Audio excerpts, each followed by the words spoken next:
On the news tonight, President Bola Tinubu orders immediate rollout of free healthcare for low-income retirees. Federal government moves to revive oil palm and cocoa production. Delta State government rallies traditional rulers in anti-drug campaign. Abroad, Rwanda to provide shelter training for United States deportees.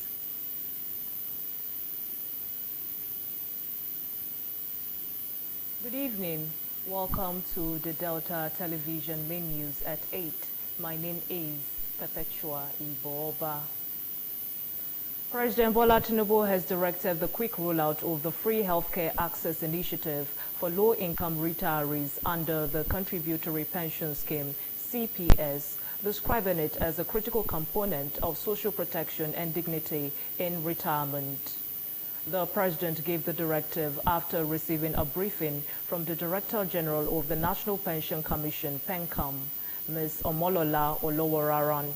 She stressed the need for the prompt implementation of long overdue pension increases and a minimum pension guarantee that will provide a safety net for the most vulnerable pensioners under the CPS. President Tinubu mandated the PENCOM DG to resolve the long-standing police pension issue, emphasizing that members of the police force who served and protected the nation deserve to retire with dignity and peace of mind. The DG also briefed the President on ongoing efforts to ensure the value preservation of pension fund assets, especially in the face of inflation and macroeconomic pressures, and to introduce foreign currency contributions to enable Nigerians in the diaspora to participate in the pension system. The DG updated President Tinubu on the suite of transformative pension initiatives to enhance retiree welfare and expand the pension scheme's reach.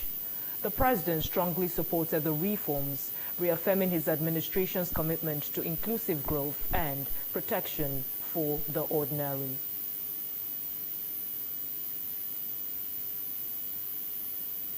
In a related development, President Bola Tinubu has signed the Nigerian Insurance Industry Reforms NIIR Bill 2025 into law, marking a major step towards strengthening the financial sector and driving a $1 trillion economy.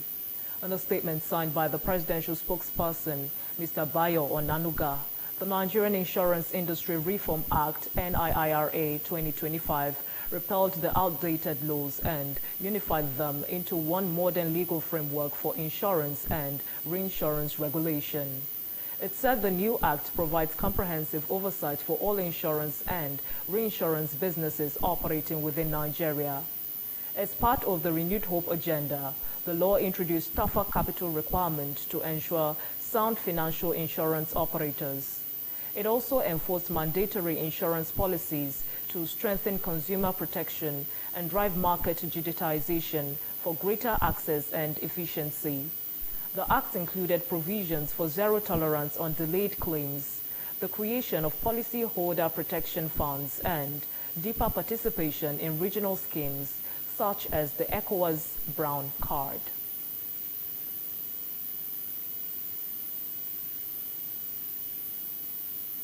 The federal government has pledged to revitalize the commercial production of oil palm and cocoa in the country. Vice President Kashim Shettima stated this when he declared open the 7th edition of the expanded National Clinic of the Micro, Small and Medium-Scale Enterprises, MSMEs, in Ondo State. Senator Shettima emphasized the relevance of such enterprises to the growth and development of the nation's economy, assuring that the federal government will not relent in its efforts to support the MSMEs. The Vice President disclosed that 65 MSMEs from Ondo State have accessed funding from the federal government's 75 billion naira intervention fund, stressing that the Sunshine State was critical to the socio-economic development of the country. He urged the participants to utilize the opportunity provided by the expanded national clinics in boosting their businesses. The Ondo State Governor, Mr. Lucky Ayedatiwa, noted that the MSMEs were catalysts to economic growth and development.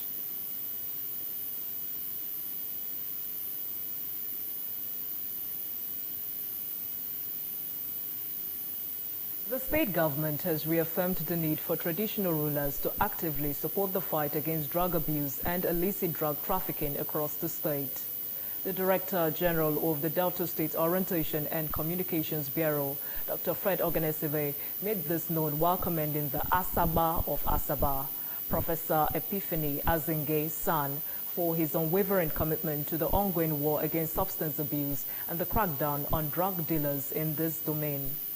Dr. Ogenesive, who lauded the efforts of the Asaba Drug Awareness and Rehabilitation Committee, attributed their recent successes to the Royal Father's firm resolve to maintain a drug-free community. He noted that the committee, inaugurated by the Asaba of Asaba, was tasked with the flushing out of drug dealers, rehabilitating victims of drug abuse, and reintegrating them into society. According to the Bureau Chief, the Chief Onwaze Odwell-led committee, in collaboration with security agencies, arrested over 35 drug dealers and several users at various hotspots across Asaba and surrounding areas within the last 2 weeks. The suspects were handed over to the State Commander of the National Drug Law Enforcement Agency, NDLEA, Mr. Halilu Hamidu, in Ogwashuku. Dr. Ogenesive described the Asaba as a legal luminary and a disciplinarian with zero tolerance for lawlessness, substance abuse, and other vices, commending the committee for its outstanding commitment, evident in the arrest and ongoing sensitization campaigns, and urged them to sustain the momentum. He further assured that Governor Sheriff Oborewori's administration remained committed to working with key stakeholders to realize the objectives of the drug-free Delta campaign and to ensure effective rehabilitation of victims. Dr. Ogenesive also passionately appealed to other traditional rulers, community leaders, and local government chairmen across the state to emulate the Asaba's effort by partnering with the NDLEA, security agencies, and the state government in the collective war against drug abuse, arrest, and prosecution of offenders.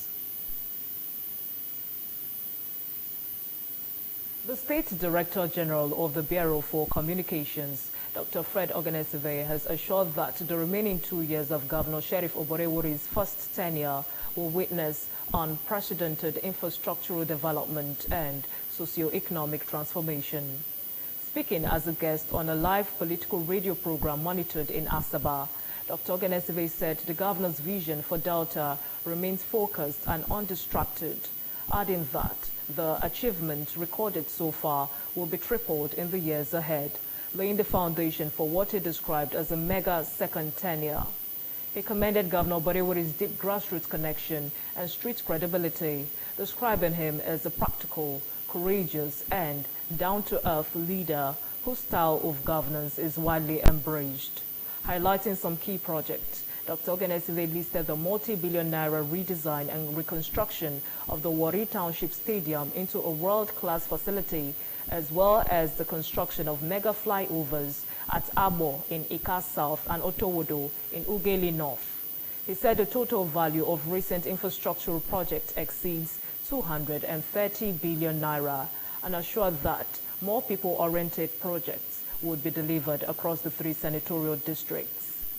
On party matters, Dr. Ogenesive reaffirmed Governor Oborewori's position as the undisputed leader of the All Progressives Congress in the Delta State, calling on party members to unite beyond the divisions of old or new members. He also congratulated the governor on his recent award as Best Governor in the South, conferred at the National Digital Summit held at the Presidential Villa in Abuja. Dr. Ogenesive praised the governor's strides in good governance and wished him continued success in his efforts to make Delta State Nigeria's #1 investment destination and the largest sub-national economy in the country.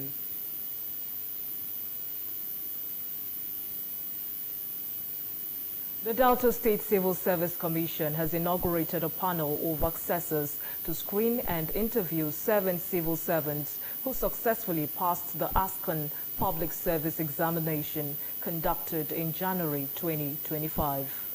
Gloria Otolo reports. The Chairman of the Civil Service Commission, Lady Roselyn Amioku, congratulated the newly inaugurated assessors and members of the Commission board. She encouraged them to excel in their roles and work collectively to elevate the Commission to greater heights. Lady Amioku disclosed that 524 officers passed the ASCON exam and were now set for transfer into various cadre of the civil service in line with the Commission directives. She expressed deep appreciation to Governor Sheriff Oboriwori for his continued support and said she was confident that the successful officers would justify the trust placed in them by demonstrating competence, dedication, and diligence in their new responsibilities. It is important and expected that the assignment should be executed in line with the more agenda of this present administration. To especially thank His Excellency, Right Honorable Sheriff Francis Urogwedo for graciously approving the necessary support for the exercise. Also speaking, the chairman of the panel of assessors, Mr. Agoyi Theophilus, expressed gratitude for the opportunity to serve and pledged to carry out the assignment with fairness and a calm sense of duty. I therefore encourage them to please control to open their phone so that this assignment will be done very, very well. This assignment for me is not just evaluating results, it's also about learning and improving our performances on the job and for the future. Gloria Otolo reporting. The federal government has warned of heavy rainfall over a 5-day period that may trigger flooding across 19 states and 76 locations. The warning issued on Tuesday by the National Flood Early Warning System Center of the Federal Ministry of Environment called on stakeholders and residents to take urgent precautionary measures. This, the federal government said, came as devastating flood struck Ogun and Gombe states yesterday, with other states including Lagos, Plateau, Anambra and Delta also affected by the disaster. According to the center's flood prediction, the affected areas were expected to experience rainfall likely to cause flooding from August 5 through August 9. The predicted states and locations include Akwa Ibom State, Bauchi State, Ebonyi State, Cross River State, Benue State, Kaduna State, Katsina State, Kebbi State, Kano State, Niger, Plateau, Yobe, Zamfara, Sokoto, Borno, and Gombe State were also listed. Flooding in Nigeria had become a yearly occurrence that claimed lives and destroyed many properties.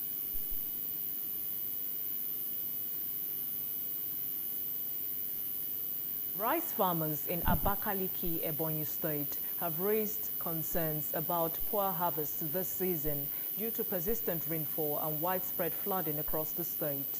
The farmers speaking to newsmen warned that the situation was threatening the 2025 rice production cycle and could lead to a significant price increase for local rice.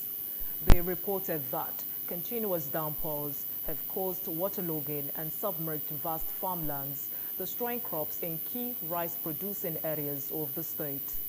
A prominent rice farmer in Iji local government area, Mr. Emmanuel Nwale, said nearly half of their rice farm had been submerged due to heavy rainfall, noting that the development will negatively affect the harvest and households that rely on rice cultivation for their livelihood. Dr. Paul Onwe, a private agricultural extension expert, explained that rice was highly sensitive to prolonged flooding.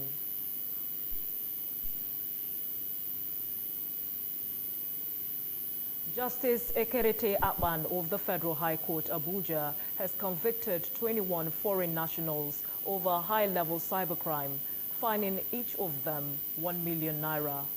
Delivering judgment on the plea bargain reached between the convict and the Nigeria Police Force, Justice Akpan ordered their immediate departure from Nigeria within 6 working days. Justice Akpan further held that the sentence was based on the agreed terms of the plea bargain and ordered that all gadgets used in the commission of the crimes be forfeited to the federal government. The 21 convicts were among 109 foreign nationals being prosecuted by the Inspector General of Police over charges of cybercrime, money laundering, and actions deemed threats to Nigeria's national security. The defendants from countries including China, Indonesia, Brazil, the Philippines, Vietnam, and Thailand were arraigned in 2024 on a 6-count charge. They pleaded not guilty and were remanded in Kuje and Kefi correctional centers pending fulfillment of stringent bail conditions set on November 29 last year, which included 1 billion naira bail and 5 sureties with 200 million naira worth of landed property each.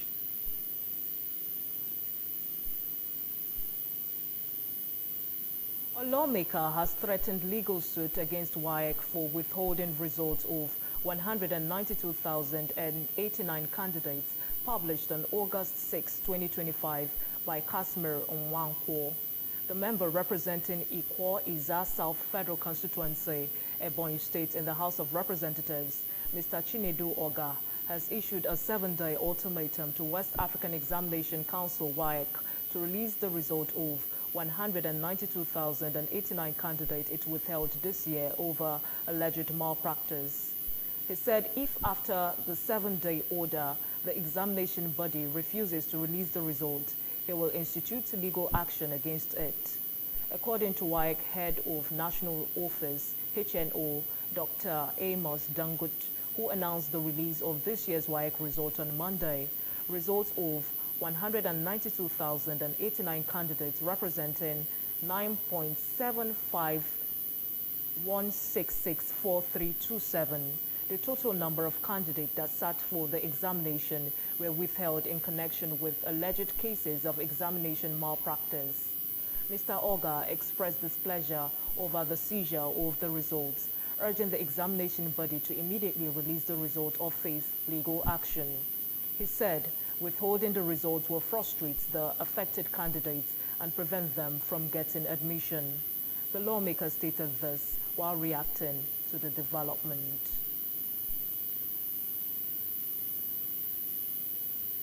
The Nigerian Midstream and Downstream Petroleum Regulatory Authority has proposed fresh rules on safe decommissioning of filling stations, sparking opposition from retail outlet owners in the downstream sector. The draft regulation, currently undergoing public scrutiny at the Stakeholders Consultation Forum on the proposed Midstream and Downstream Petroleum Safety and Environmental Regulations 2025, with a clause that mandated formal procedures for the abandonment and decommissioning of retail fuel outlets. Stakeholders at the event kicked against the move, calling on the NMDPRA to limit the scope of the regulation to midstream operations alone, while in its defense, the authority insisted the regulation was necessary to address environmental hazards linked to poorly managed or abandoned petrol stations. It will form part of broader efforts to harmonize safety and environmental standards across the sector. The discussion formed the highlights of a consultative forum held with midstream and downstream operators at the agency's headquarters on Tuesday in Abuja. Addressing the participants, the NMDPRA Secretary and Legal Advisor, Mr. Joseph Tolurushe, said some stakeholders have urged the authority to limit the regulation to the midstream instead of extending it to the downstream facilities. The NMDPRA was, however, insisting that there should be a proper way of abandoning filling stations in a manner that will not contaminate underground water.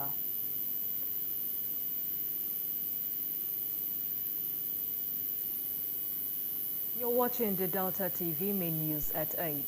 Still to come, Rwanda to provide shelter training for United States deportees. Details of this and more after the break.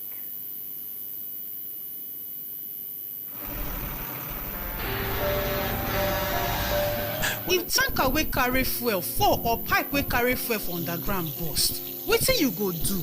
you go begin bae fuel put for your bucket, or you go run comot far far for where the fire go soon come. Na only small time you get to take this wise decision. Waka comot, no, that one no dey enough. Shift, no, that one no dey enough. Stay there dey gist and take pictures with your phone.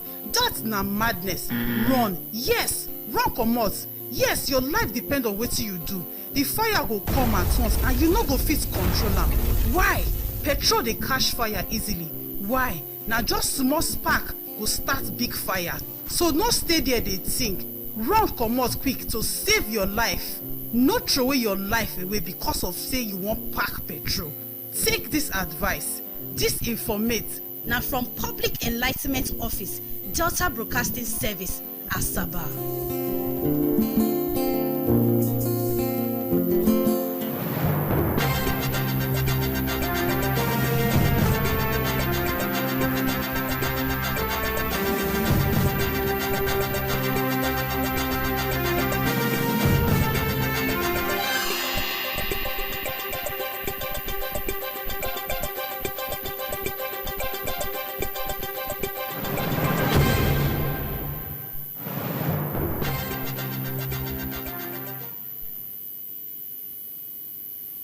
Welcome back. The Global Scene is next as we join our World News Desk. Rwanda says it will accept about 250 migrants from the United States in a deal agreed with President Donald Trump's administration. Rwanda government spokesperson Ms. Yolande Makolo confirmed that under the scheme, the deportees would be given workforce training, healthcare and accommodation to jumpstart their lives in Rwanda. She said condition for agreement was that Rwanda will have the ability to approve each individual proposed for resettlement. The White House was yet to comment on the deal, but rumors sparking on social media said it was constantly talking to countries willing to assist them in removing the illegal aliens that ex-President Mr. Joe Biden had allowed to infiltrate the U.S. In another development, the United States Department has said citizens from Malawi and Zambia are to pay a $15,000 deposit for a tourist or business visa. According to a statement by the State Department, the 12-month pilot program aims to curb visa overstays or where screening and vetting information were considered deficient. Officials said that citizens of countries other than Malawi and Zambia might also need to pay a similar deposit, which would be returned at the end of their visit to the U.S. The U.S. administration had taken several steps to further President Donald Trump's agenda of stemming illegal immigration. President Trump signed an executive order on the first day of his second term to the effect. Also, a silent prayer was held in Japan today as it marked 80 years since the United States dropped an atomic bomb on the city of Hiroshima. The Japanese Prime Minister, Mr. Shigeru Ishiba, attended the ceremony along with officials from around the world and the city's mayor, Mr. Kazumi Matsu. Mr. Matsu warned of a global accelerating trend towards military buildup, noting that nuclear weapons were essential for national defense. World War II ended with Japan's surrender after the dropping of the bombs in Hiroshima and Nagasaki. The bombs killed more than 200,000 people, some from the immediate blasts and others from radiation sickness and burns. The legacy of the weapons continue to haunt survivors till today.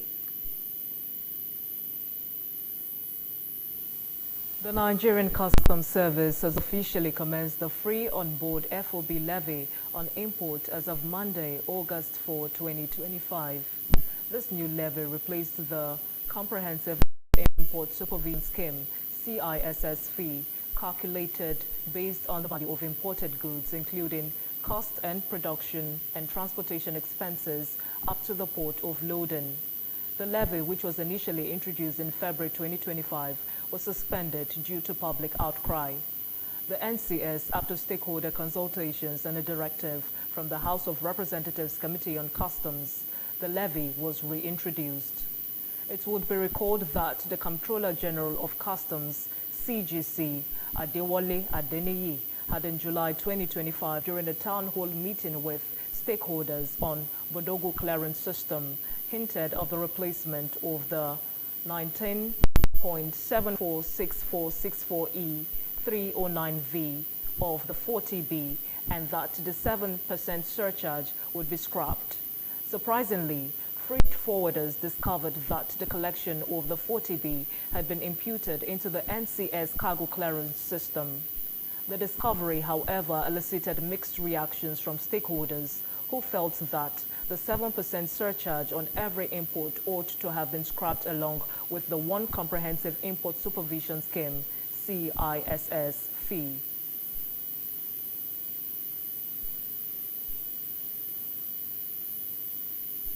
After 21 years in limbo, Nigeria's pioneer iodized salt brand, Union Dickon Salt UDS, has been relaunched. This followed the revival and retooling of the company. The official relaunch ceremony took place on Monday at the Kirikiri Light Terminal, Phase 2, Apapa, Lagos. During the event, stakeholders celebrated what many described as a remarkable comeback for one of Nigeria's iconic industrial brands. A statement yesterday by Dickon's Media Relations Officer, Lieutenant Christopher Ago, said the event was performed on behalf of the UDS chairman, retired General Theophilus Danjuma, by the Director General of Defense Industries Corporation of Nigeria, Dickon, Major General Babatunde Alaya. The DG said General Danjuma ordered the reactivation and expansion of the UDS factory, challenging the Dickon management to reposition the company as a leader in Nigeria's salt industry.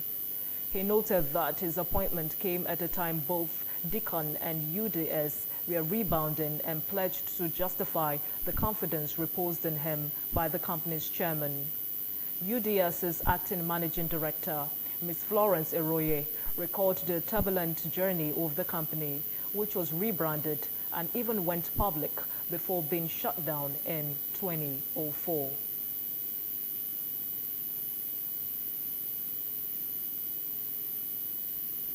Our thoughts for the day. A good person does not need laws and commands to do the right thing, even when no one is watching.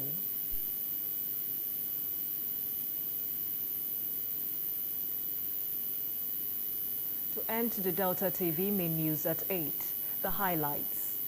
President Bola Tinubu has directed the quick rollout of the Free Healthcare Access Initiative for low-income retirees under the Contributory Pension Scheme, CPS, describing it as a critical component of social protection and dignity in retirement. The President gave the directives after receiving a briefing from the Director General of the National Pension Commission, PENCOM, Ms. Omolola Oloworaran. The federal government has pledged to revitalize the commercial production of oil palm and cocoa in the country. Vice President Kashim Shettima stated this when he declared open the 7th edition of the expanded National Clinic of the Micro, Small and Medium-Scale Enterprises, MSMEs, in Ondo State. The state government has reaffirmed the need for traditional rulers to actively support the fight against drug abuse and illicit drug trafficking across the state. The Director General of the Delta State Orientation and Communications Bureau, Dr. Fred Oganeseve, made this known while commending the Asaba of Asaba, Professor Epiphany Azenge San, for his unwavering commitment to the ongoing war against substance abuse and the crackdown of drug dealers in his domain.